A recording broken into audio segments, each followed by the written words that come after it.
Current కాకెత్తుకొని పోయిందా? మంచిగా కట్నే ఇల్లు పెట్టిపోయి కదా, ఇంత పొడుగు మాటలు మాట్లాడుతుందా? అడ్డం పొడుగు మాట్లాడుతుందా? పిల్లి శాపానికి ఉట్టి తెగుతుందా? మరి ఈ విధవలు కేసీఆర్ రావాలంటే కేసీఆర్ దత్తడా?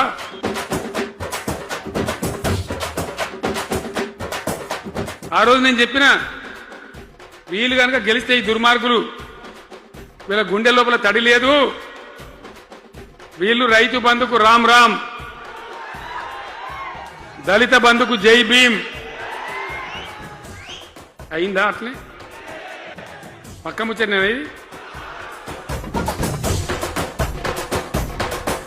దుకాణంలో లేకపోతే యాప్లకి వెళ్తాయా?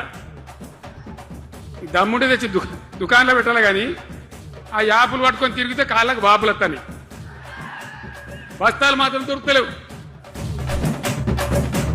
కాకికి పెడదామంటే కంకెడి లేవు, పిట్టకి పెడదామంటే పిడికెడి లేవు. వట్టియే ముచ్చట్లు వట్టియే మాటలు తప్ప ఎక్కడ ఏం జరిగింది లేదు.